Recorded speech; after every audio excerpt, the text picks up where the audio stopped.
Well, it's going to be a short, sharp campaign. Nomination day is a big day. You know, it's when you know everybody's who's going forward, who isn't going forward. We sort of more or less know the situation now.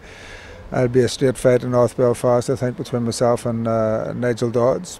I think we're in with a very good chance. We're getting good reaction on doors. I know all politicians say that, but genuinely, I mean, I was out canvassing nearly every day, and in areas where before maybe people were not even prepared to discuss these things, everybody's having a discussion on it. So we're in within 2,000 votes. I think we can do it, and that's what we're out to do. Mitchel, McLaughlin, how's it going in South Antrim?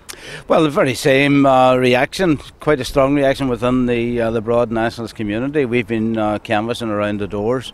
Clearly the media are interested in the contest between the Reg MP and Willie McRae. But nationalists, I think, are beginning to kind of recognise that they are acting collectively, building the vote that they have, kind of more of a voice than they've ever had in South Antrim. And I'm getting at, I got a very strong reaction to the SDLP's repudiation of the argument about maximising nationalist representation. In South Antrim, nationalists don't understand that logic.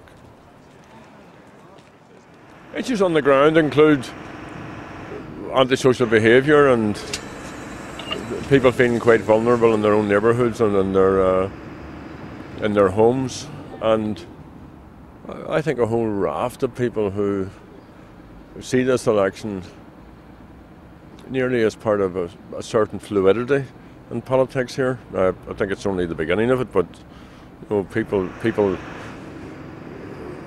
quite perturbed by all the allegations around corruption and sleaze and so on, and economic situation worsening. So clearly there are the big issues about the Constitution and United Ireland or the Union, but it's also, you know, we're getting a good response. It's town hall meetings particularly. I mean, another town hall meeting tonight. There'll be 10 done altogether, and this isn't just Republicans who are turning up, and quite a few people from obviously a unionist background talking about disability rights or rights particularly for children with disabilities, Bill of Rights.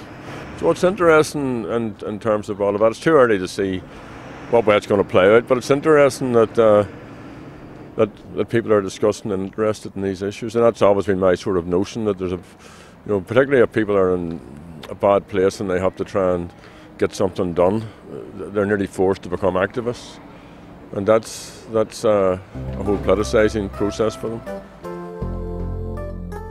This is Gerry Kelly asking for your support. On May the 6th, vote Sinn Fein. For strong and effective leadership, vote Sinn Fein. For unity, equality and jobs, vote Sinn Fein. Vote Gerry Kelly on May the 6th. The higher you build your barriers,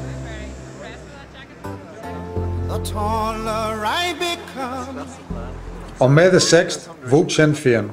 Vote for the only nationalist candidate who can win this seat. Vote for Gerry Kelly on May the 6th. For unity, equality and jobs, vote Sinn Fein. For strong and effective leadership, vote Sinn Fein. You can decide to turn your face. Vote for the only nationalist candidate who can win this seat. Vote for Gerry Kelly on May the 6th.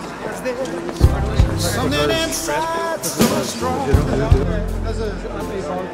I know that I can make it.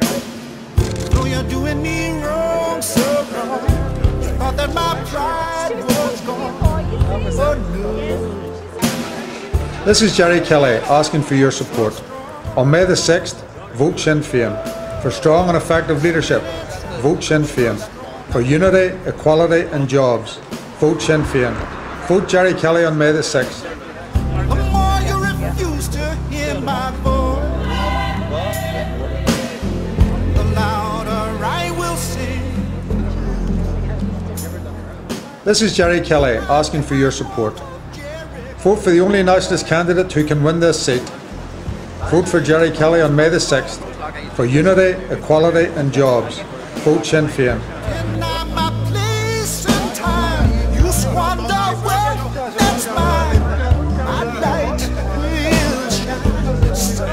Vote for the only nationalist candidate who can win this seat. Vote for Gerry Kelly on May the 6th. Something inside so strong. strong. I know that I can make it. Though you're doing me wrong. I suppose it could have been one of the best regeneration programmes we could have, not only in North Belfast but North and West and the surrounding areas. Because it is a huge site, there's massive potential for leisure, for tourism, for culture, for archives. The Mater Hospital, of course, is going to be accommodated with part of it as well as Amalgam. So it's a huge project. There's been master plans out. I've been in a number of steering committees. The difficulty is a very simple sectarian headcount. The DUP, who sat in these committees and who agreed that in any regeneration, you can't have a regeneration programme without having people living on the site, did not want any housing. It's people out of the long streets just across here behind you, a regeneration programme which has to go on, who'll be populating. In other words, there won't be people coming in from outside the area. That's what it comes down to. That's the type of thing we talk about, the UP talk about regenerating the area, but when it comes down to a huge gift, if you like, because we negotiated for the site, got it, so the site's for nothing. That's what's holding it up. There's all sorts of plans surrounding it, but that's one thing that's holding it up. Would you be optimistic that that's the sort of circle you could square, that given some of the bigger issues that you've managed to resolve between yourselves, for example, in the DUP, something like this could be solvable in the short term? Well, I think there are two things to say about this. This issue came up at the town hall meeting, and we were talking about issues coming to the town hall meeting, and people have been very conscious that the DUP were stopping the development of this site because they saw it as the growth of the nationalist population of North Belfast. The second thing to say about it is we're doing a huge amount of work at a community and civic and voluntary level with people from heartland unionist areas, and it's come up there, and they see through it, and they know that the losers in this are going to be working people like themselves, whatever about the political allegiances. Because they can see that they could potentially benefit as well. Absolutely, but also social economy. There's a great opportunity for social economy in it. It's a huge area. Something inside so strong, so strong. I know that I can make it. Though you're doing me wrong, so wrong. All that my pride was gone. I just wanted to say it was a good canvas. Fair play to everybody coming out. But we're getting on the doors, and this is for any of the candidates here, is a very good reaction. There's a bit of annoyance around the SDLP, especially Danny Lover, and he's not even running.